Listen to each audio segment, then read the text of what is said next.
10 கோரிக்கைகள்ல கிட்டத்தட்ட 5 கோரிக்கைகள் நிறைவேற்றப்பட்டிருக்கிறது. பாதுகாக்கப்பட்ட வேளாண் மண்டலம், மணல் கொள்ளையை தடுக்க சட்டங்கள், 7 தமிழர் விடுதலை, இது போன்ற மதுவிலக்கு கொள்கை, இது போன்ற கோரிக்கைகள்லாம் கொள்கைனா படிப்படியா வந்துட்டு இருக்கு. அது மாநில அரசு செய்யணும். அதுல இது எல்லாமே மத்திய அரசு செய்யணும்னு நாங்க 10 கோரிக்கையை நான் வச்சிருக்கிறோம். அதிமுக அப்போ தலைமை கூட்டணியில இருந்தது. அவங்க அதை செஞ்சிருக்கணும்னு அவங்க செஞ்சிருக்கிறாங்க, ஒரு சிலர் செஞ்சிருக்கிறாங்க. அதனால நிறைவேற்றல அப்படிலாம் தவறா சொல்லக்கூடாது. நிறைவேற்றிருக்கிறது சிலது, இன்னும் நிறைவேற்றாத நிச்சயமா நாங்க கோரிக்கை வைப்போம். சில கோரிக்கைகள் 50 ஆண்டு காலம் நிறைவேற்றலன்னு சொல்லிட்டு இருக்காங்க. ஆனாலும் அவங்க திருப்பி கூட்டணி போயிட்டு தான் இருக்கிறாங்க. அதனால அதை நிறைவேற்றலன்னு சொல்லாத அது ஒரு காரணம் இல்லைன்னு சொல்லுவாங்க. அடுத்து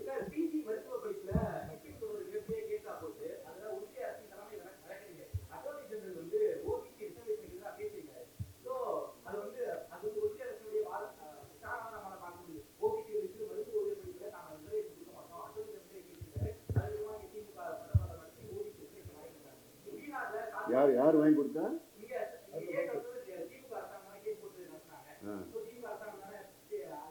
அந்த கேஸ்ல நாங்க தான் முதல்ல போய் வாதாடணும். எங்களுக்கு அப்புறம் தான் திமுக வந்தாங்க. தெரியாம பேசாதீங்க.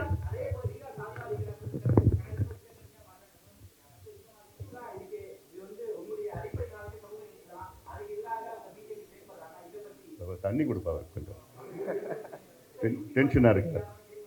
இல்லப்பா, நிச்சயம் நல்ல கேள்வி கேட்டீங்கப்பா, நான் பதில் சொல்றேன். டென்ஷன் ஆகாதீங்க, கொஞ்சம் தண்ணி கொஞ்சம் கொடுங்க. கொஞ்சம் அப்படியே ஆவேசமா. ஆமா, இப்போ மருத்துவ மேற்படிப்புல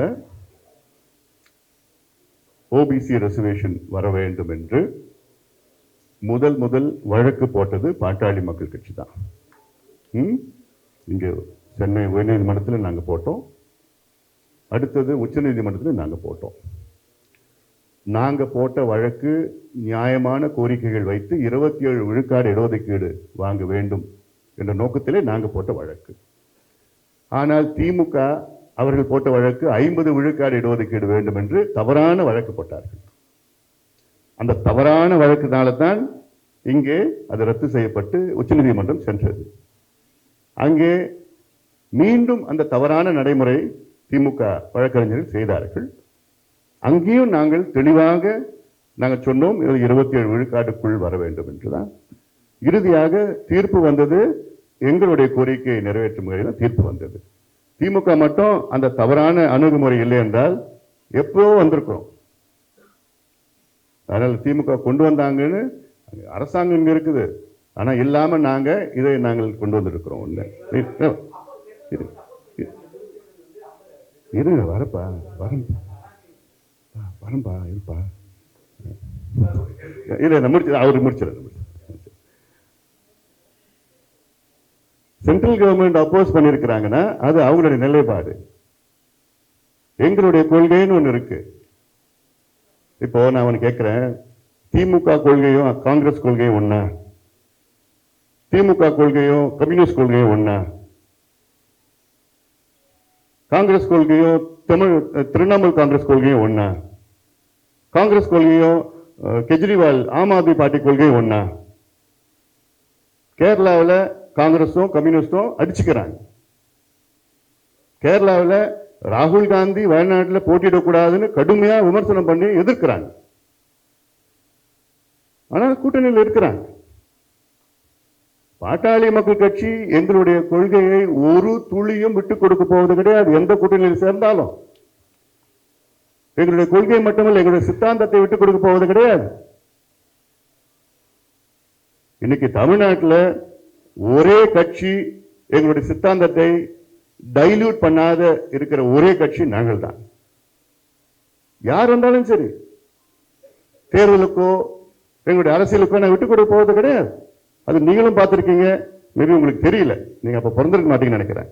எல்லாம் பார்த்துட்டு தான் வராங்க. 44 வருஷமா எங்க மருத்துவ ஐயா அவர்கள் ஒரு கொள்கை பிடிப்பில் இருக்கிறார். எவ்வளவு எதிர்ப்புகள் வந்தோம். எங்க கொள்கையை நாங்கள் விட்டுக் கொடுக்க போதில்லை, எங்க சித்தாந்தத்தை விட்டுக் கொடுப்போம். ஐடியாலஜி எங்களுடைய ஐடியாலஜி என்ன? சமூக நீதி. சண்டை போடுதானே பண்ணணும். கிடைச்சிடுமா சமூக நீதி? அப்படி ஒரு சூழல் தானே இருக்கு, இந்தியாவில் இருக்கு. திடீர்னு வரல, இது காங்கிரஸ்ல இருந்து தான் இப்படி தானே இருக்கு. ஒரு உதாரணம் நான் சொல்லட்டுமா? 2004 ஐக்கிய முற்போக்கு கூட்டணியில் அங்கமாக இருந்தோம், UPA 1. அப்போ திமுக வெற்றி பெற்றோம் தமிழ்நாட்டில். திமுக அவர்கள் கோரிக்கை வைத்தது என்னன்னா, எங்களுக்கு 8 அமைச்சர்கள் வேணும், 10 அமைச்சர்கள் வேணும், ஷிப்பிங் இலாக்கா வேணும், ரயில்வே இலாக்கா வேணும். அந்த இலாக்கா இந்த இலாக்கா தான் சண்டை போட்டாங்க. ஆனா எங்களுடைய ஐயா ஒன்னே ஒண்ணுதான் கேட்டார். காமன் மினிமம் ப்ரோக்ராம்ல இந்தியாவில் கல்வியில 27 விழுக்காடு இடஒதுக்கீடு ஓபிசிக்கு மண்டல் கமிஷன் பரிந்துரைப்படி கல்வியில 27 விழுக்காடு இடஒதுக்கீடு ஓபிசிக்கு வேண்டும் என்று ஒரே ஒரு ரிக்வெஸ்ட் வச்சார் காமன் மினிமம் ப்ரோக்ராம்ல. அந்த காமன் மினிமம் ப்ரோக்ராம்ல சேர்த்துட்டாங்க. சேர்த்து 2 ஆண்டுகள்ல கொண்டு வரல. அப்படிப்பட்ட UPA மீட்டிங்ல நடக்குதாங்க. UPA மீட்டிங்ல ஐயா போறாரு, அங்க எழுந்து நின்று அந்த UPA மீட்டிங்ல சொல்றார், எங்களுடைய கோரிக்கை 2 ஆண்டு காலத்தில் நிறைவேற்றல, நாங்க இந்த கூட்டணியை விட்டு வெளியேறுகிறோம் என்று சோனியா காந்தி அம்மையார் உள்ளிட்டு அத்தனை தலைவர்கள் முன்னிட்டு எழுந்து நின்று நாங்க we are walking out of the alliance தைரியமா சொல்றார். உடனே சோனியா காந்தி அம்மையார் சொல்றாங்க, அப்பொழுது அங்கிருந்த திமுகவை சேர்ந்த பிரதிநிதிகள் வாயை மூடிக்கொண்டிருந்தார்கள். எதுவுமே அதை பற்றி பேசல. நான் ஒரே ஒரு ஆள் தான் உறக்க சத்தம் போட்டு பேசி அதை சாதிச்சேன். அப்படி சோனியா காந்தி அம்மையார் அன்னைக்கு என்ன சொன்னாங்க, doctor Ramadoss please please sit down doctor Ramadoss, we need your support, we will discuss, we will meet up in the evening சொல்றாங்க. ஒரே ஒரு முறை தான் UPA மீட்டிங் 2 மீட்டிங் ஒரே நாள் நடந்தது. அன்னைக்கு மாலையில் அதுக்கு முன்பு பேசி மறுபடியும் எல்லார்கிட்டையும் பேசுறாரு ஐயா. பேசி அன்னைக்கு மாலையில் UPA மீட்டிங் 2வது மீட்டிங் நடக்குது. அந்த 2வது மீட்டிங்கில் சோனியா காந்தி அம்மையார் அறிவிக்கிறாங்க என்னன்னு, அடுத்த ஆண்டிலிருந்து இந்தியாவில் கல்வி நிலையங்களில் மத்திய அரசு கல்வி நிலையங்கள் 27 விழுக்காடு OBC ரிசர்வேஷன் கொண்டு வரப்படும் என்று அறிவிக்கிறாங்க. இதுக்கு யாராவது நீங்க அங்கீகாரம் கொடுத்துருக்கீங்களா? ஒரே ஒரு தனி மனிதன், ஒரே ஒரு கட்சி 27 விழுக்காடு உயர்கல்வியில் வர வேண்டும் என்று போராடியதனுடைய பலன்.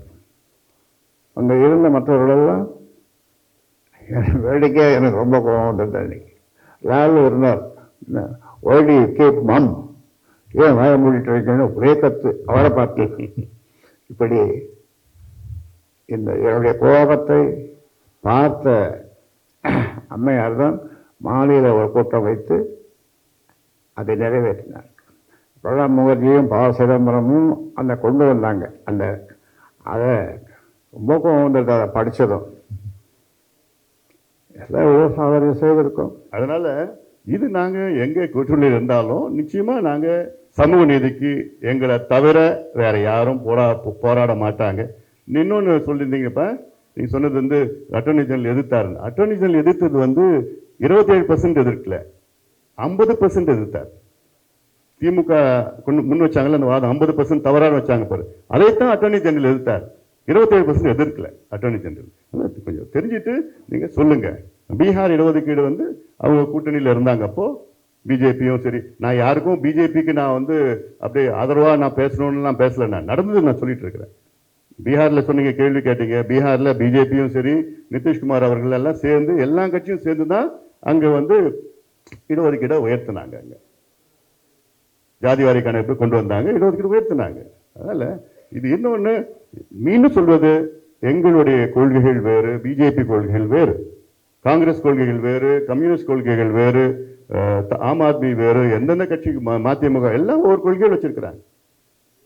ஆனா இந்த தேர்தலில் நாங்கள் எங்களுடைய நோக்கம், இந்த தேர்தலில் ஏன் தேசிய ஜனநாயக கூட்டணியில் நாங்கள் போட்டியிடுகிறோம் என்றால், 57 ஆண்டு காலம் தமிழ்நாட்டை அழித்து ஒழித்து இந்த 2 கட்சிகளும் சுரண்டி சுரண்டி தமிழ்நாட்டை நாசப்படுத்தி கொண்டிருக்கிறது. இதற்கு ஒரு மாற்று வர வேண்டும், இது ஒரு மாற்றம் வர வேண்டும் என்ற நோக்கத்திலே தான் இந்த முடிவை நாங்கள் எடுத்திருக்கின்றோம். தமிழ்நாட்டின் நலன் கருதி, இந்தியா நலன் கருதி முடிவு எடுத்திருக்கின்றோம். இதுதான் எங்களுடைய நான் பல முறை உங்ககிட்ட சொல்லியிருப்பேன், நீங்க எல்லாம் கேட்டிருப்பீங்க. ஓராண்டு காலமாக என்கிட்ட நீங்க கேட்ட கேள்வி என்ன, பாட்டாளி மக்கள் கட்சி 24 நாடாளுமன்ற தேர்தல் நிலைப்பாடு என்ன உதவ்? எத்தனை முறை கேள்வி, என்ன பண்ண போறோம், என்ன பண்ண போறோம்? நான் ஒவ்வொரு முறை என்ன சொன்னேன், நான் எங்களுடைய நிலைப்பாடு 2026 சட்டமன்ற தேர்தலுக்கு ஏற்ப 24 நாடாளுமன்ற தேர்தலில் நாங்கள் முடிவு செய்வோம். அதான் இந்த முடிவு. அதனால இதெல்லாம் நலன் கருதி தான், மக்கள் நலன் கருதி தான் நாங்கள் இந்த முடிவு எடுத்திருக்கின்றோம். நாங்கள் இன்னொன்று, நாங்கள் 10 ஆண்டு காலம் டெல்லியிலே நாங்கள் தேசிய ஜனநாயக கூட்டணியில் டெல்லியிலே அவங்களுக்கு ஆதரவு கொடுத்தோம். ஒரு தமிழ்நாட்டில் நாங்கள் சேர்ந்திருக்கின்றோம். இந்த காரணத்துக்காக நாங்கள் சேர்ந்திருக்கின்றோம். இப்போ இந்த 2 கட்சிகளுடைய நிறுவனர்னா முதல்ல வந்தது அண்ணா அவர்கள், திமுகவுடைய நிறுவனர். இவங்க திராவிடம் பேசிட்டு இருக்காங்க. அவங்க அண்ணா அவர்கள் கட்சியை தொடங்குறதுக்கு காரணம் நல்ல ஆட்சி கொடுக்க வேண்டும் என்று. ஆனால் அண்ணா அவர்கள் கொள்கையை மறந்துட்டாங்க, பெரியார் அவர்கள் கொள்கையை மறந்துட்டாங்க, எல்லா கொள்கையும் மறந்துட்டு இன்னைக்கு அவர்கள் ஆட்சி நடத்தவில்லை, வியாபாரம் நடத்தி கொண்டிருக்கின்றார்கள். இவர்கள் எல்லாம் இப்போ வியாபாரிகளாக மாறிவிட்டார்கள். தமிழ்நாட்டில் வியாபாரம் நடந்து கொண்டிருக்கிறது, அவ்வளவுதான், நிர்வாகம் நடக்கவில்லை. அதான் இதுக்கு ஒரு மாற்று வர வேண்டும் என்ற நோக்கத்தில் மக்கள் மனதிலே ஒரு ஆழமான கருத்து இருக்கிற ஒரு மாற்று வர வேண்டும் என்று.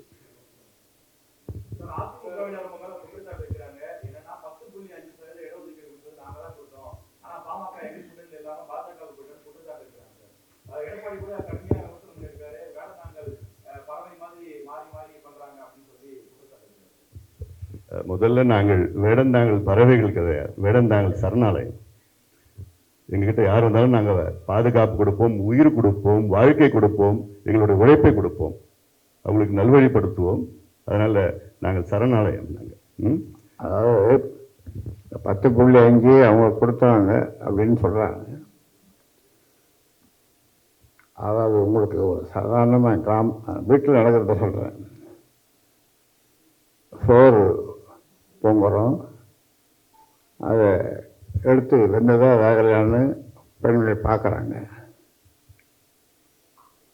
வேகாத சோறை சரியாக வேகலை, அது வெந்து எடுத்துட்டு வடிக்கிறாங்க.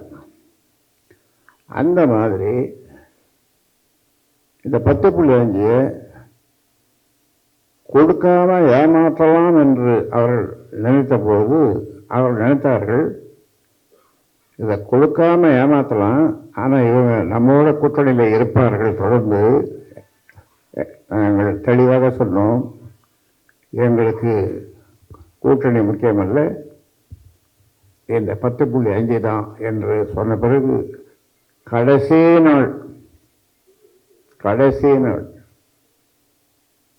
அப்பதான் அரைகுறையாக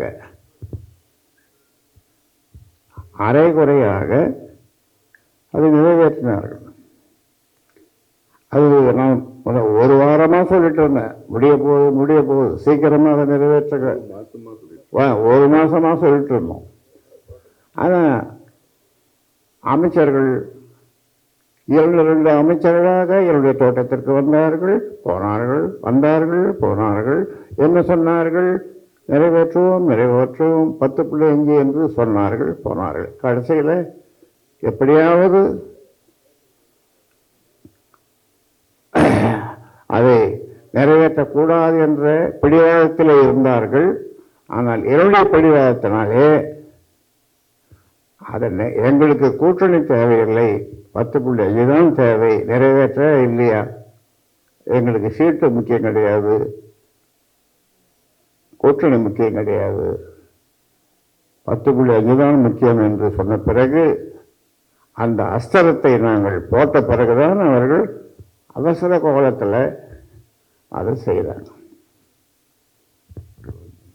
சொன்னீங்க 10.5 கொடுத்துருக்கோம், நாங்கள் கொடுத்துருக்குறோம் அப்படின்னு அவர் சொன்ன மாதிரி சொன்னாங்க. அவர் மீது எனக்கு மிகுந்த மரியாதை இருக்கிறது. எடப்பாடி பழனிசாமி அந்த 10.5 இருக்கிற குறைய, ஒரே ஒரு குறை, அந்த குறைய 2 வருஷமா அவங்க நீக்கிருக்கலாம்ல திமுக. எப்போ நான் போய் நேராக பார்த்தேன், 10 முறை ஃபோனில் பேசினேன்.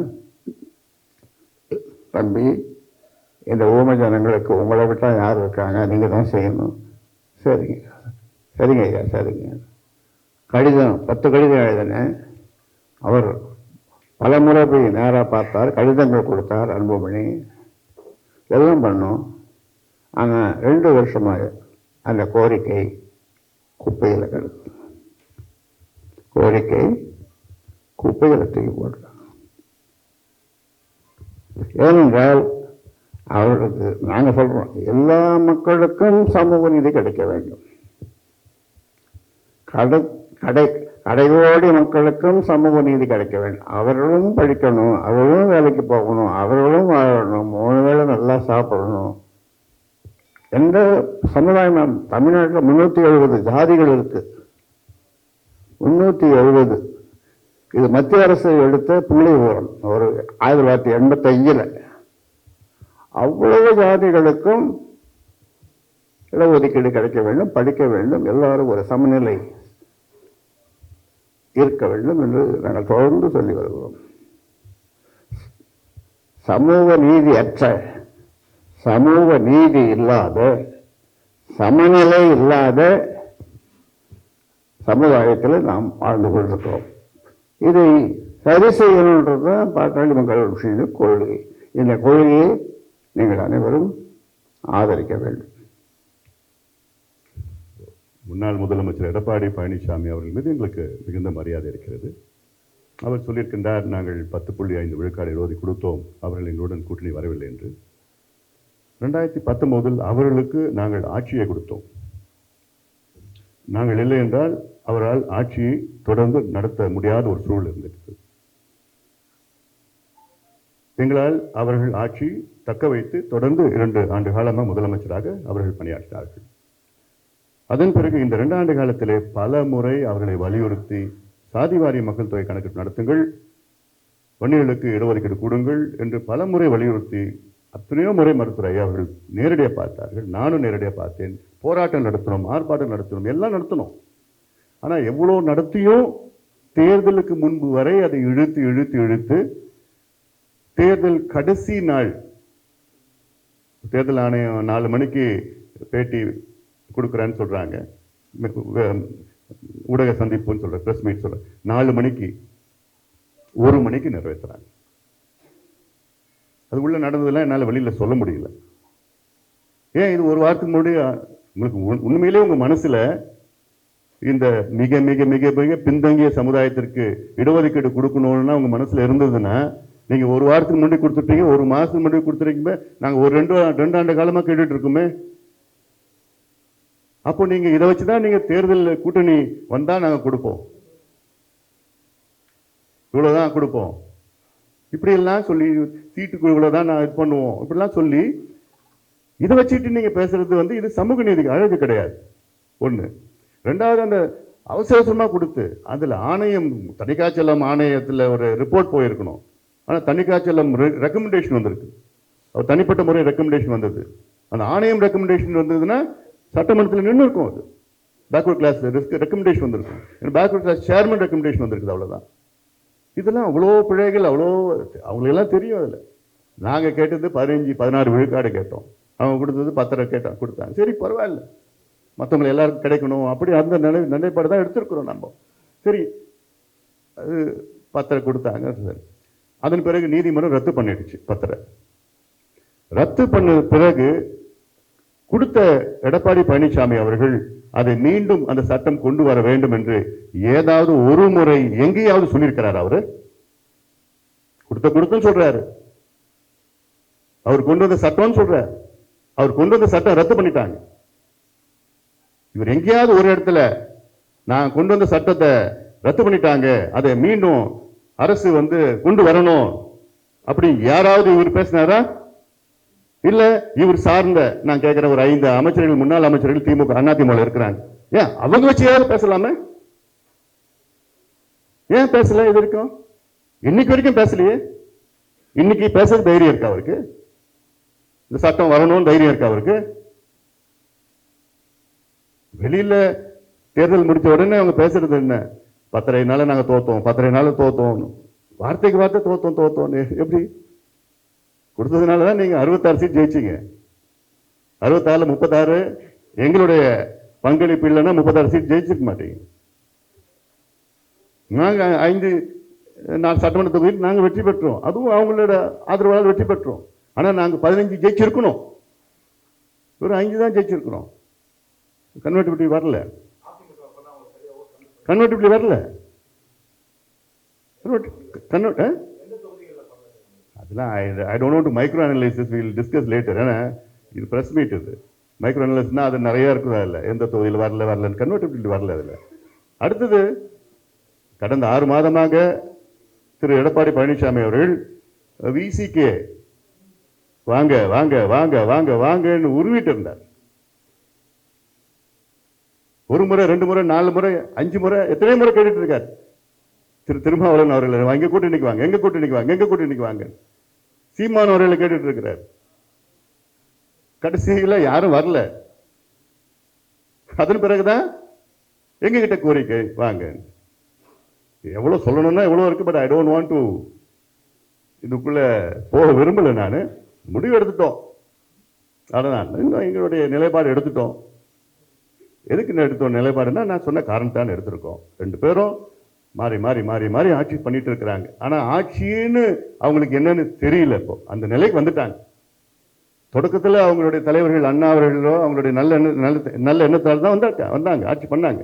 ஆனால் அவருடைய கொள்கையில மதுவிலக்கு கொள்கையாக இருந்தாலும் சரி, சமூக நீதி கொள்கையாக இருந்தாலும் சரி, நீர் மேலாண்மை கொள்கை இருந்தாலும் சரி, சுற்றுச்சூழல் கொள்கை இருந்தாலும், கல்வி கொள்கை இருந்தாலும் சரி, சுகாதார எந்த கொள்கையிலையும் உங்களுக்கு கொள்கை கிடையாது. இப்ப நடக்கிறது என்ன? ஆட்சி கிடையாது, வணிகம், வியாபாரம். இப்ப இருக்கிற ஆட்சியில ஒரு 2-3 அமைச்சர்கள் பரவாயில்ல, பெரும்பான்மை அமைச்சர்கள் என்ன வணிகர்களாக வியாபாரிகளாக இருக்கிறார்கள். எவ்வளவு கொடுக்குற, என்ன கமிஷன் கொடுக்குற, என்ன பண்ற, எப்படி இவ்வளவு வருதா? இதுதான் நடக்குது. அதாவது வெறுப்புல, மக்களும் வெறுப்புல இருக்காங்க, நாங்களும் வெறுப்புல இருக்கிறோம்.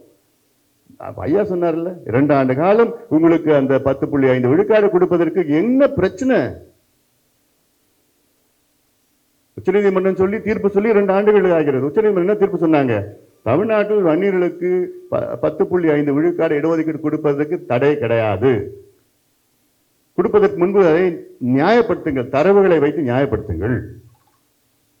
தரவுகள் கம்ப்யூட்டர்ல இருக்கு, கம்ப்யூட்டர்ல டவுன்லோட் பண்ணா 1 மணி நேரத்தில் டவுன்லோட் பண்ணலாம். ஆனா வேண்டும் என்று 2 ஆண்டு காலம் அதை தள்ளி போட்டு போட்டு போட்டு போட்டு போட்டு போட்டு மனசு கிடையாது. சமூக நீதிக்கும் திமுகவுக்கும் சம்பந்தமே கிடையாது.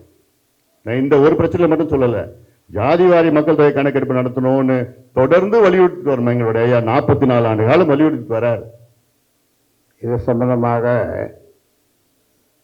சாதிவாரி கணக்கெடுப்பு நடத்த வேண்டும். இந்த 10.5 இது சம்பந்தமாக தமிழக முதல்வர் ஸ்டாலின் அவர்களை கோட்டைக்கு சென்று பார்த்து 35 நிமிடம் பல அமைச்சர்கள், தலைமை செயலாளர் உட்பட பல செயலாளர்கள் எல்லோரும் இருந்தார்கள். 35 நிமிடம் அவர்களுக்கு நான் வகுப்படுக்கிற மாதிரி வகுப்படுத்தேன். அப்படி சொல்றதுல தவறு இல்லை, ஏன்னா எல்லாத்தையும் விளக்கி சொன்னேன். கோபமாகவோ ஆவேசமாகவோ பேசல, சிரிச்சுட்டே பேசி 35 நிமிஷம் வகுப்படுத்தேன். 10.5க்கும் சாதி வாரி கணக்கெடுப்பு. ஆனால் ஒன்றும் நடக்கலை, ஒன்றுமே நடக்கலை. நீங்களாம் இன்னைக்கு நிருபர்களெல்லாம் இன்னைக்கு இல்லை. எதுக்கு போயிட்டீங்க எல்லாம்? விஜயகாந்தனுடைய அந்த இதுக்கு போயிட்டீங்க. இப்படி ஒன்றுமே பதில் சொல்லலை.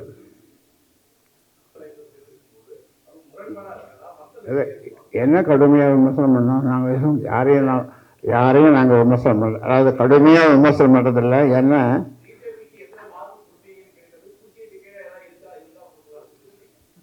அது எந்த கட்சியும் நாங்கள் அநாகரிகமாக பேச மாட்டோம். அதாவது நாகரிகமாக இருக்கணும் நாங்கள் பேசுறது, அது நளினமாகவும் இருக்கும். அதனால் அநாகரிகமாக யாரையுமே நாங்கள் சொன்னது கிடையாது, பேசுறது. பாட்டாளி மக்கள் கட்சி தமிழகத்தில் மட்டுமல்ல, இந்திய அளவில் பல முறை பல கூட்டணிகள் இருந்திருக்கிறது. இங்கே தமிழ்நாட்டில் எங்கள் தயவால் திமுக 5 ஆண்டு காலம் ஆட்சி நடத்தியது 2006லேருந்து 2011 எங்களுடைய ஆதரவால் மைனாரிட்டி அரசு என்று ஆனால் எங்களுடைய 18 சட்டமன்ற உறுப்பினர்கள் ஆதரவு கொடுத்தார்கள். அப்படி ஆதரவு கொடுத்தும் தேர்தல் அவரிடம் கூட்டணி சென்றும் திமுகவை கடுமையாக விமர்சனம் அதிகமாக செய்தவர் மருத்துவர் ஐயா அவர்கள். நல்ல விதத்திற்கு, தமிழ்நாடு நலனுக்கு. அதை கலைஞர் அவர்களும் ஏற்றுக்கொண்டு தைலாபுரத்திலிருந்து தைலம், தலைவலிக்கு தைலாபுரத்திலிருந்து தைலம் அவர் எடுத்து வருகிறார்கள், பிரச்சனைக்கு தீர்வு தான் கொண்டு வருகிறார் என்ற நல்ல எண்ணத்தில் எடுத்துக்கொண்டு அவர் கேட்ட கோரிக்கைகள் நிறைவேற்றிருக்கின்றார்கள். ஏதாவது தமிழ் கொண்டு வர வேண்டும், தமிழ்நாட்டில் மட்டும், இந்தியாவில் தமிழ்நாட்டில் மட்டும் தமிழ் படிக்காமலே பட்டம் வாங்கலாம். ஆனால் எங்க திமுக எங்கும் தமிழ், எதிலையும் தமிழ், தமிழ் வச்சு தான் ஆட்சிக்கு வந்தாங்க, மறந்துட்டாங்க. அப்படி ஒவ்வொன்றுத்துக்கும் பேசணும். நாங்கள் கடந்த காலத்தில் மத்திய அரசை நிச்சயமாக நாங்கள் விமர்சனம் செய்திருக்கின்றோம், செய்யவில்லைன்னு நான் சொல்லல. தமிழ்நாட்டு நலன் கருதி மீனவர்கள் பிரச்சனை சம்பந்தமா, நீட் பிரச்சனை சம்பந்தமா உள்ள நம்மளுடைய பல பிரச்சனை சம்பந்தம் செஞ்சிருக்கிறோம். யார் பார்த்தாலும் நாங்கள் நாகரிகமாக தான் செய்வோம். நீங்க சொல்ற மாதிரி அப்படி செஞ்சாங்க இப்படி செஞ்சாங்கன்னு அது வேற இருக்கு. இவங்க திமுக அரசை விமர்சனம் செய்வோம், அண்ணா திமுக அரசு விமர்சனம் செய்வோம், மத்திய அரசு விமர்சனம் செய்வோம், இனியும் செய்வோம். நாங்கள் கூட்டணி போயிட்டோம், நாங்கள் அப்படியே அமைதியாக இருந்தோம்லாம் இல்லை. நிச்சயமா நாங்கள் செய்வோம். எங்களுக்கு எதிர்மறையாக இருந்தாலும் சரி, எங்கள் கொள்கைகளுக்கு எதிர்மறையாக இருந்தாலும் உறுதியாக விமர்சனம் மட்டும் கிடையாது. எங்களுடைய மருத்துவர் ஐயா அவர்கள் மோடி அவர்கள் நேரடியாக சந்தித்து வலியுறுத்தி அவர் நேரடியாக சொல்லுவார். அந்த தகுதியும் அந்த தைரியமும் எங்களுக்கு மட்டும்தான் இருக்கிறது.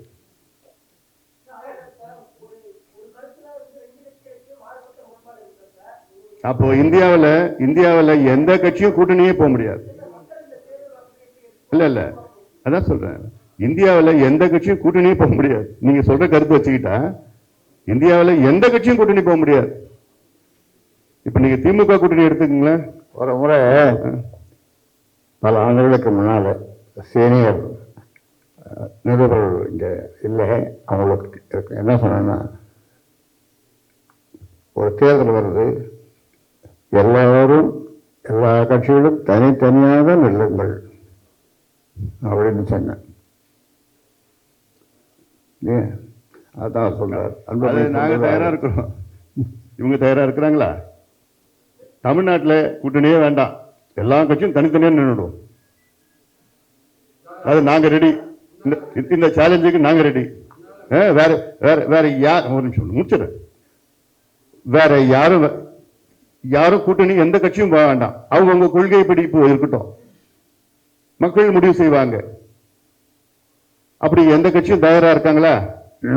அந்த நேரத்தில் சொல்லியிருக்கேன். அதாவது ஒரு கூட்டம் போட்டு எல்லா கட்சிகளும் கூட்டம் போட்டு ஒரு கையெழுத்து போடுவோம், தனித்தனியாக நாம் இருப்போம் தேர்தலில் அப்படின்னு நமக்குள்ள ஒரு ஒப்பந்தம், இந்த மாதிரி ஒரு ஒப்பந்தம், ஒரு வித்தியாசமான ஒப்பந்தம் போவோம் அப்படின்னு சொல்லியிருக்கேன். அது பல வருடங்களுக்கு முன்னால. இப்போ ஏன் இந்த கேள்விகள் எங்ககிட்ட கேட்குறீங்கன்னா, உங்களுடைய ஆதங்கம் பாட்டாளி மக்கள் கட்சி மேல அதிகமா இருக்கிறதுக்கு காரணம் என்னன்னா, தமிழ்நாட்டில் பாட்டாளி மக்கள் கட்சி தான் அதிகமா கொள்கை பிடிப்பு உள்ள கட்சியாக நீங்கள் பார்க்கிறீர்கள். அந்த ஆதங்கத்தினால்தான் இந்த கேள்விகள்லாம் நீங்க கேட்குறீங்க. மற்ற கட்சிகிட்ட இந்த கேள்வியெல்லாம் நீங்க கேட்க மாட்டீங்க. ஏன்னா அந்த மற்ற கட்சிகள்லாம் கொள்கை பிடிப்பு அதெல்லாம் கிடையாது. இந்த தோல்ல ஒரு துண்டு, இந்த தோல்ல துண்டு மாத்தி போயிட்டு இருக்க கட்சிகள் எல்லாம். ஆனால் நாங்கள் மட்டும்தான் எங்களுடைய கொள்கை பிடிப்பு, எங்க நிலைப்பாட்டை நாங்கள் தேர்தலுக்காகவோ ஓட்டுக்காகவோ அரசியலுக்காக நான் மாற்றிக்கொள்ள மாட்டோம். அது மது ஒழிப்பு கொள்கையாக இருந்தாலும் சரி, நீர் மேலாண்மை கொள்கையாக இருந்தாலும் சரி, புகையிலை கொள்கையாக இருந்தாலும் சரி, நீட்டு கொள்கையாக இருந்தாலும் சரி, எந்த கொள்கை இருந்தாலும். அதனால தான் நீங்க இந்த கேள்வியெல்லாம் நீங்க கேட்குறீங்கன்னு நான் எடுத்துக்கிறேன். அப்படித்தானே? இங்க பாருங்க, இந்த இந்த இந்த குப்பை செய்தியெல்லாம் இதுக்கு பதில் சொல்ல நான் தயாராக இல்லை. அவர் ஏதாவது குப்பை செய்தி சொல்லட்டும். இது இந்த தரம் தாழ்ந்த குப்பை செய்திகளுக்கெல்லாம் நாங்கள்லாம் பதில் சொல்ல தேவை கிடையாது. அதனால இவங்க எது சொன்னாங்க, அது அப்படி சொன்னாங்க, அது நீங்க தான் சொல்றீங்க. நான் இந்தியாவில் அதிகமா தமிழ்நாட்டு ஊடகம் தான் சிறந்த ஊடகம்னு நான் மனசுல வச்சிருக்கிறேன். ஆனால் கடந்த ஒரு மாதத்தில் நான் பார்த்தேன், எங்களை பற்றி தரம் தாழ்ந்த விமர்சனங்கள்லாம் மனசாட்சி இல்லையா உங்களுக்கு தான் எல்லாரும் சொல்லலாம். அவங்க நம்ம கூட்டணி நண்பர்கள் இருக்குது இருக்கிறாங்க, சொல்லட்டும். இப்போ நான் எல்லாம் சொல்ல ஒரு சில நண்பர்கள், அது கலைஞர் என்ன சொல்லுவார் தெரியுமா, நாகரிகமாக இருக்கணும், நளினமாக இருக்கணும் அப்படின்னு சொல்லுவார். எதை சொன்னாலும் நாகரிகமாக சொல்லணும், நளினமாக சொல்லணும் அப்படின்னு சொல்லுவார். நாங்கள் அதை தான் செய்துட்டு இருக்கோம். ஒரு முறை மறுத்தேன், 2 முறை மறுத்தேன்.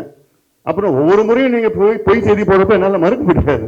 ஒவ்வொரு முறையும் நீங்க ஏதாவது ஒரு செய்தி, எங்கேயாவது ஒரு பொய் செய்தி, அது பார்த்தாங்க, இங்க பேசினாங்க, இப்படி பேசினாங்க, அது பேசினாங்க, இப்படி டேபிள் கடையில் முடிஞ்சு பேசினாங்க. ஒரு கூட்டணி சொன்னா, ஒரு தேர்தல் சொன்னா பல பேர் வாங்க எங்க கூட சேருங்க, எங்க கூட சேருங்க அப்படின்னு சொல்றாங்கன்னா, பாட்டாளி மக்கள் கட்சி கூப்பிடுறாங்கன்னா, பாட்டாளி மக்கள் கட்சி கொள்கை உள்ள கட்சி, பாட்டாளி மக்கள் கட்சி ஒரு பெரிய கட்சி, பலம் வாய்ந்த கட்சி, பலம் வாய்ந்த கட்சி என்பதனால எங்களை அணுகிறார்கள், பேசுகிறார்கள்.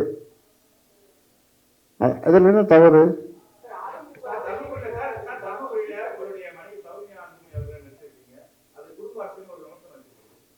வைக்கட்டும், இதெல்லாம் ஒரு கேள்வியா சொல்லுங்க தம்பி.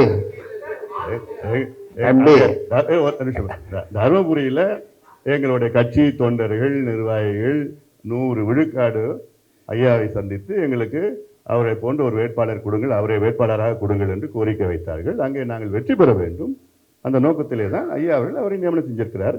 அவரை விட ஒரு தகுதியான வேட்பாளர் யாராவது சொல்லுங்களேன், யாராவது ரெக்கமெண்ட் பண்ணுங்களேன். இப்போ நேரு குடும்பம் வச்சுங்க, நேரு குடும்பத்தை வரிசை அப்படி சொல்லுங்க. அதெல்லாம் நமக்கு சொல்றேன்.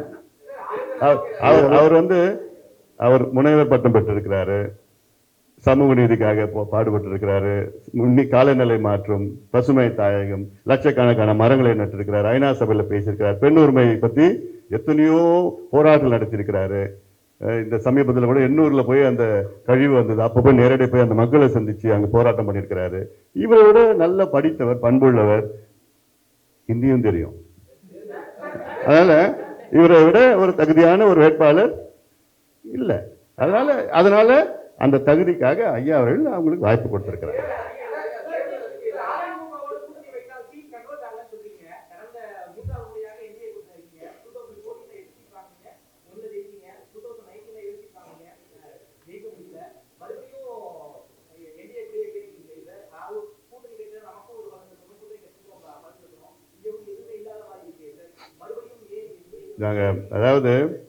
நாங்கள் கடைசியாக அதிமுக கூட நாடாளுமன்ற உறுப்பினராக ஆனது 1998 தான், 26 ஆண்டுகளுக்கு முன்பு. அதன் பிறகு 2014 இவங்க 2 பேரும் இல்லாம தான் வெற்றி பெற்றோம். ஸோ இப்போ இருக்கிற கன்வெர்டபிலிட்டி வேற. 2009 அதிமுக கூட போட்டியிட்டோம், அவங்க 12 ஜெயிச்சாங்க, நாங்கள் 0. 2019 போட்டியிட்டோம், 0. 21 எங்களுக்கு இடஒதுக்கீடு வேண்டும். ஐயா சொன்னார்ல, 44 ஆண்டு கால உழைப்பு சாதாரண உழைப்பு கிடையாது. இடஒதுக்கீடு தியாகிகள் 100-200 பேருக்கு மேலே உயிர் நீத்திருக்கிறாங்க, ஜெயிலுக்கு போயிருக்கிறாங்க. அந்த கோரிக்கை நிறைவேற்ற வேண்டுமென்னு எங்களுடைய காம்ப்ரமைஸ் பண்ணோம். எங்களுடைய தேர்தலில் நாங்கள் காம்ப்ரமைஸ் பண்ணோம். ஏன்? இடஒதுக்கீடுக்காக, சமூக நீதிக்காக. இப்போ நான் கேட்குறேன், யாராவது இந்தியாவில் எடப்பாடி பழனிசாமி அவர்களும் சரி, கலைஞர் அவர்களும் சரி, இந்தியாவில் எந்த கட்சியும் சரி, இடஒதுக்கீட்டை தானாக முன் வந்து யாராவது கொடுத்துருக்காங்களா? ஐயோ இந்த சமுதாயம் பாவம் பின்தங்கி இருக்குது, கூலி வேலை செய்கிறாங்க, மோசமாக இருக்கிறாங்க, அவங்க முன்னுக்கு வரணும்னு யாராவது தானா முன் வந்து இடஒதுக்கீடு கொடுத்துருக்காங்களா? இல்லை. போராட்டம் பண்ணி உயிர் இழந்து ஜெயிலுக்கு போய் அடிபட்டு உதப்பட்டு தானே, போராட்டம் பண்ணி தானே வாங்கியிருக்கிறோம். எடப்பாடி பழனிசாமி அவர்களே முன் வந்து நாங்கள் கொடுக்குறோம், 10% கொடுக்குறோம்னு சொல்லியிருந்தா அவர் கோயில் கட்டி கும்பிடுவோம். போராட்டத்துக்கு பிறகு, ஆர்ப்பாட்டம் பண்ணதுக்கு போயிட்டு எல்லாமே நீ இவ்வளவு சீட்டு இப்படி இப்ப வா இங்க இது இன்னமோ சொல்லிட்டு அதன் பிறகு அதனால இது உள்ள நம்ம போக வேண்டாம். ஆனா இந்தியாவில் ஒரே ஒரு இடஒதுக்கீடு யாருமே போராடல, யாருமே ஆர்ப்பாட்டம் பண்ணல, யாருமே கோரிக்கை கூட வைக்கல. எந்த இடஒதுக்கீடு தெரியுமா? இடபிள்யூஎஸ் போராட்டம் பண்ணல யாருமே. ஏன்பா எந்த விஷயத்துல பார்க்கிற நீ? யாருமே போராட்டம் பண்ணலையா? நான் மத்திய அமைச்சராக இருந்த நேரத்தில் ஆல் இண்டியா கோட்டாவில் எஸ்சி எஸ்டிக்கு யூஜியும் அடுத்த நாள் பிஜியும் இடஒதுக்கீடு வழங்கியது பாட்டாளி மக்கள் கட்சி.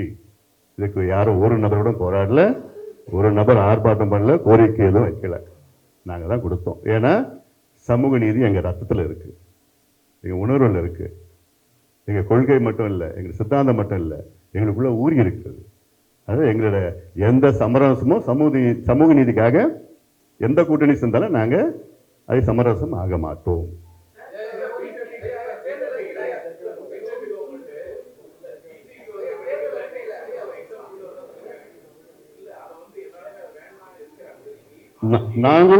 நாங்களும் அதை எதிர்ப்போம். நாங்களும் கடுமையா எதிர்ப்போம். ஒரு உதாரணம் நான் சொன்னேன்ல, இந்த தமிழ்நாட்டுக்கு 10 லட்சம் மக்கள் தொகைக்கு 100 சீட் எம்பிபிஎஸ் சீட்னு சொன்னாங்கல்ல, அது கடுமையா எதிர்த்தோம்.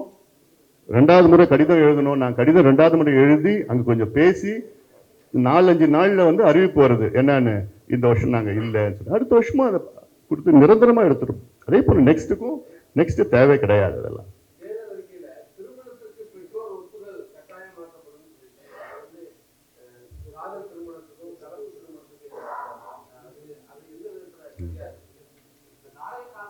இரு- 25 வயசு வரைக்கும் தான். அதுக்கு மேலலாம் ஒன்றும் பிரச்சனை. 25 வயசு.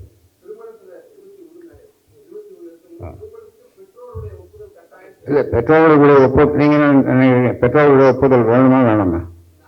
இல்லை, நான் கேட்கறது பெற்றோர்களுடைய ஒப்புதல் வேணுமா வேணாமா? வேணும் தானே? அதே இல்லை, நான் கேள்வி கேட்கறது சொல்லுவா. நீங்க சொல்லத்தான் நாங்க சொல்றோம். பெற்றோர்கள் கிட்ட சொல்லணுமா இல்லையா? இது காதலோ ஏதோ ஒண்ணு, ஆனா நாங்க காதலிக்கிறோம் அப்படின்னு பெற்றோர்கள்ட்ட சொல்லணுமா இல்லையா? ஏன் அது சொல்றேன்னா, இப்போ ஒரு நிமிஷம். ஏன் நான் சொல்றேன்னா, பெண்ணுக்கு 18 வயது மிக இளம் வயது. பள்ளிக்கூடத்துல இருந்து அடுத்த ஆண்டு கல்லூரிக்கு போறது. எங்களை பொறுத்த வரைக்கும் 18 வயசும் நான் என்ன பார்வையில் குழந்தையா தான் நான் பார்க்குறேன் நான். ஆனா 18 வயது வந்தவுடன் உடனே கல்யாணம் பண்ணிக்கிட்டு அந்த பெண்ணுக்கு எதிர்காலங்களும் கிடையாது. படிப்பு கல்யாணம் பண்ணிது, அப்புறம் படிப்பு முடிஞ்சிடும், அப்புறம் குழந்தை. 18 வயசுல ஒரு குழந்தை இருந்ததுன்னா அதுக்கப்புறம் 20 வயசுல 2 குழந்தைகள். அதுக்கு அதெல்லாம் நான் நிறைய பேர் பார்த்துருக்கிறேன். அங்கே தருமபுரியிலேயோ நிறைய பேர் இளம் குழந்தைகள், இளம் தாய்மார்கள்லாம் பார்த்துருக்கேன். அது நியூட்ரிஷன் பிரச்சனை, ஹீமோகுளோபின் பிரச்சனை எல்லாம் வருது. அதில் தம்பி, இந்த ஹார்மோனல் இம்பேலன்ஸ்னு சொல்லுவாங்க. 18, 19, 20 அந்த ஹார்மோனல் இம்பேலன்ஸ்ல இந்த மாதிரியான இது காதல் வயப்படுறது சகஜம் உண்டு. ஆனா மெச்சூரிட்டி வரணும். 23 வயது பையனும் ஒரு படிப்பை முடிச்சிடணும். அந்த பொண்ணு ஒரு வேலை கிடைக்கணும். இவன் கட்டிட்டு ஒரு குழந்தைய கொடுத்துட்டு இவன் போயிடுவான் தண்ணி அடிச்சுட்டு. அப்போ அந்த பொண்ணு என்ன தெரியல நினைக்கும். சொல்ல இதெல்லாம் நினைச்சுன்னா பெங்களூர் ஹைகோர்ட்டு 2 நீதிபதிகள் தீர்ப்பு சொல்லியிருக்கேன். அந்த தீர்ப்பை நான் சொல்லியிருக்கிறோம். உங்களுக்கு தெரியும், நான் சொல்லியிருக்கேன் உங்களுக்கு.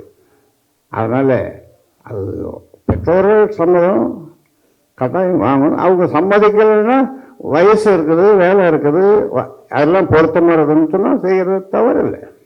சிங்கப்பூர்ல அந்த நிலைப்பாடு தான் இருக்கு. சில நாடு, பிரேசில் நாட்டில் இருக்கு அப்படி நிலைப்பாடு. என்னன்னா 21 வயதிற்கு முன்பு. இன்னொன்று எங்க கோரிக்கை, ஆணுக்கும் பெண்ணுக்கும் 21 வயது திருமண வயதுன்னு அப்படி நீங்க கொண்டு வாங்க. அப்போ அது வர வரைக்கும் இப்படி ஒரு நிலைப்பாடு எடுத்துக்கணும்னு. இது நாங்க மட்டும் சொல்லல. கர்நாடகா உயர்நீதிமன்ற நீதிபதிகள் அவருடைய பரிந்துரையை வைத்து இது சட்டமா ஆக்க வேண்டும் என்று அவருடைய பரிந்துரை தான் நாங்க சொல்லியிருக்கோம். இருக்குப்பா, நம்மாழ்வாருக்கு அப்ப அதில் இருக்கு பாரு. இப்போ நல்லா படிங்க. நம்மாழ்வாருக்கே பண்ணணும். ஏன்னா இன்னைக்கு அதிகமாக பேசுறது இயற்கை வேளாண் பற்றி பேசுறது நாங்கள் தான், பாட்டாளி மனுஷன் தான் பேசிகிட்டு இருக்கோம். இவங்களுக்கு அது என்னன்னு கூட தெரியாது. இந்தியா அளவில் இயற்கை வேளாண்மை இப்போ வடகிழக்கு பகுதியை விட்டுடுங்க, அதில் வந்து நேச்சுரலாகவே இருக்குதாங்க. அதிகமாக செய்யறது மத்திய பிரதேஷ் தான். ஆண்டுக்கு ஆண்டு அதிகமாக வந்துட்டு இருக்குது. அடுத்தது பார்த்தீங்கன்னா கர்நாடகாவில், வடபகுதி கர்நாடகாவில் இருக்குது. அதில் அதுக்கப்புறம் மகாராஷ்டிரா கொஞ்சம் பண்ணிட்டு இருக்கிறாங்க. சத்தீஸ்கர் அதிகமான இருக்குது. இந்த மாநிலங்கள் தான் இருக்குது. இவங்களுக்கு இன்னும் அந்த கான்செப்டே வரல. பேருக்குன்னு வந்து இப்போ வேளாண் அறிக்கை, வேளாண் நிதிநிலை அறிக்கை பேருக்குன்னு வைக்கிறாங்க. ஆனால் ஒதுக்கீடுன்னு பார்த்தீங்கன்னா 13,000 கோடி கடந்த ஆண்டு, இந்த ஆண்டு ஒரு 2,000 கோடி எக்ஸ்ட்ரா போட்டிருக்காங்க. ஒன்றுமே அதில் ஒன்றும் பண்ண போகிறதில்ல. எவ்வளோ பொட்டென்ஷியல் தமிழ்நாட்டில் இருக்குது. ஒவ்வொரு மாவட்டத்திலையும் ஒவ்வொரு விளைபொருள் இருக்குது, ஒவ்வொரு மாவட்டத்திலையும் இருக்குது. ஒரு உதாரணம், திருவள்ளூரில் நெல், கரும்பு இருக்குது. பண்ருட்டியில் வந்து பலா இருக்குது, முந்திரி இருக்குது. அரியலூரில் முந்திரி இருக்குது, புதுக்கோட்டையில் முந்திரி இருக்குது. கரூரில் பார்த்தீங்கன்னா முருங்கை இருக்குது.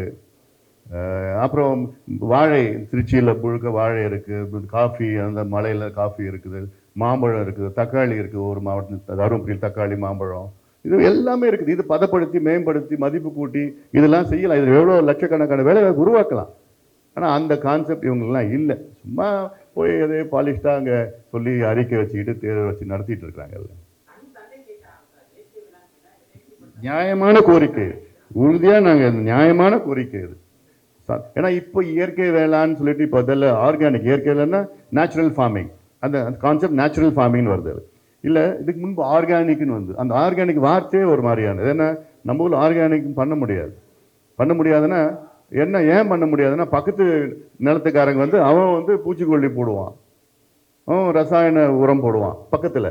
அதில் தண்ணி கீழே போச்சுன்னா அங்கே தண்ணி இந்த கலக்கும், இந்த தண்ணி ஏற்றி அதில் விவசாயம் பண்ணால் அப்போ பண்ண முடியாது அது. அதனால் இதெல்லாம் நிறையா இஷ்யூஸ் இருக்குது அதில். பட்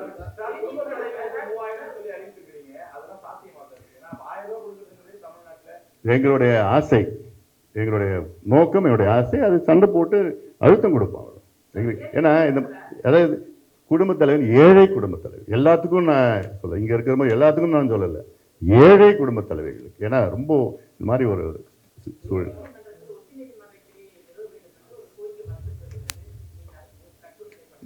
அதான் மென்ஷன் பண்ணியிருக்கேன். இல்லைப்பா, அதில் உச்ச நீதிமன்ற கிளை தமிழ்நாட்டில் அமைக்க வேண்டும் என்று நாங்கள் சொல்லியிருக்கிறோம், வலியுறுத்தி இருக்கிறோம். வழக்காடு, உயர்நீதிமன்றத்தில் வழக்காடு மொழி தமிழாக ஆக்க வேண்டும் சொல்லியிருக்கிறோம் நாங்கள்.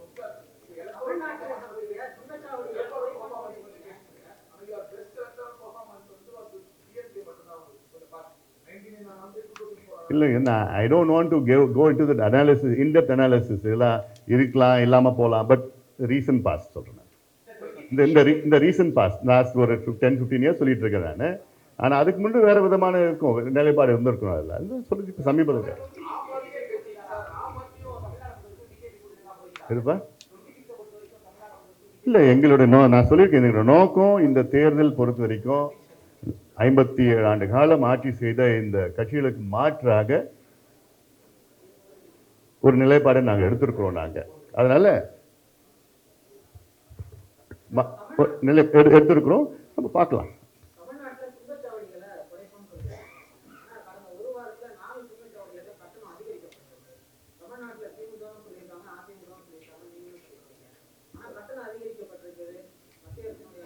நீங்க மீடியாக்காரங்க, ஊடக சொன்னவங்க கீழே கிழிக்கணும்.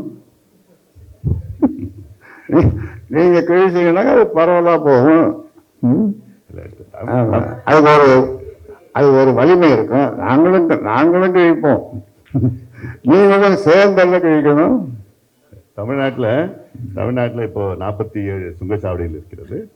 அதில் முறையான கணக்கின்படி, அதாவது 30 கிலோமீட்டருக்கு மேலே, 60 கிலோமீட்டருக்கு மேலே ஒன்று இருக்கணும். அதை மாதிரி கணக்கின்படி பார்த்தீங்கன்னா 17 தான் இருக்கணும். 47 இருக்குது. அதெல்லாம் நிச்சயமாக நாங்கள் வலியுறுத்தி அழுத்தம் கொடுத்து நீதிமன்றத்துக்கும் தேவைப்பட்டால் சொல்லுவோம். ஏன்னா இது வந்து மிக சிரமத்துக்கு, மக்கள் சிரமத்துக்கு ஆளாகிறார்கள். அது இல்லாமல் சுங்கச்சாவடி கட்டணத்தை ஏற்றிட்டு இருக்கிறாங்க. அதனால் ரொம்ப இஷ்யூஸ்லாம் இருக்குது. கடந்த காலத்தில் நாங்கள் பல சுங்கச்சாவடியில் நாங்கள் மூடி இருக்கிறோம், போராட்டம்லாம் பண்ணி மூடி இருக்கிறோம். அது இண்டிவிஜுவல் இது.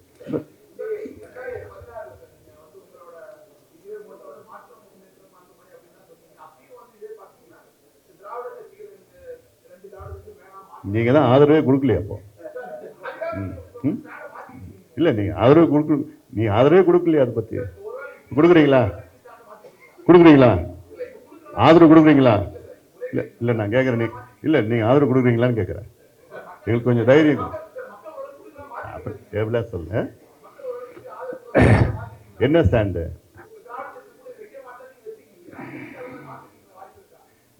அடுத்த தேர்தலுக்கு நான் இன்னைக்கு நான் முன்கூட்டியே என்ன சொல்ல முடியும்? நாங்கள் இவங்க கூட இல்லை, அப்படி இல்லை, இப்படிலாம் நாங்கள் எங்களுக்கு ஒரு மாற்று வேணும். மக்கள் மனதில் ஆழமாக ஒரு ஏக்கம் இருக்கிறது.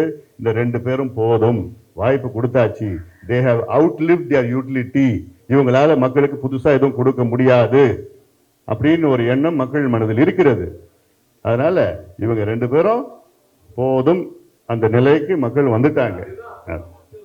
அதனால எங்களுடைய இந்த தேர்தல் சம்பந்தமாக இந்த முடிவை நாங்கள் எடுத்திருக்கிறோம். தேர்தல் முடிந்த பிறகு அடுத்த கட்ட நிலைப்பாட்டை உங்களிடம் நான் தெரிவிக்கிறேன்.